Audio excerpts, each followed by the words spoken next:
బాబు గారు మంచి ఉద్దేశంతోనే అంటున్నారు కానీ బాబు గారి కింద ఉన్నటువంటి నాయకులు తింటున్నటువంటి తిండి ఆ ఈ మంచి ఉద్దేశం వల్లనే బయటపడుతుందేమో. ఎందుకంటే రైతుల దగ్గరికి వెళ్ళండి, రైతులకి మద్దతు ధర విషయంలో చెప్పండి అని బాబు గారు చెప్తుంటే, ఓ ఎమ్మెల్యే గారు మాజీ మంత్రి అయినటువంటి పార్థసారథి గారు రైతుల దగ్గరికి వెళ్తే కొత్త కుంభకోణం, ఇప్పటిదాకా అనుకుంటున్న కుంభకోణమే ఇప్పుడు భారీగా బయటకు వచ్చింది. ఏంటంటే ధాన్యం సేకరణలో ప్రభుత్వం రైతులు ఏ విధంగా కొట్టగొడుతుందో అంటూ సాక్షి ఒక కథనాన్ని ప్రొజెక్ట్ చేసుకొచ్చింది.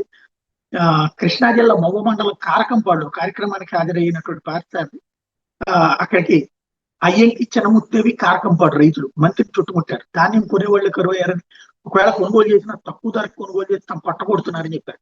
అట్లాంటిది ఏం జరగదని చెప్పుకొచ్చిన మంత్రి రైతులు పట్టుపట్టడంతో ధాన్యం కొనుగోలు గురించి ఆరా తీసినట్టు షో చేశారు. ధాన్యం శాంపిల్ తీసుకుని తేమ శాతం, ధాన్యం నాణ్యత ప్రమాణాలు పరిశీలించారు.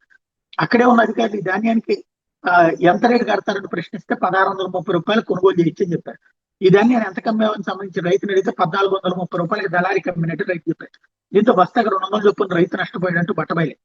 అంతటా ఇలానే జరుగుతుందని రైతులు ఆగ్రహం వ్యక్తం చేశారు. ప్రభుత్వం మద్దతు ధర కొనుగోలు చేసుకోవడం వల్లే దళారులకు అమ్ముకోవాల్సి వస్తుందని మండిపడ్డారు. రైతుల ఆగ్రహాన్ని చెల్లించేందుకు మంత్రి అధికారులకు ఫోన్ చేసి చిందులేస్తూ అక్కడి నుంచి వెళ్ళిపోయారు.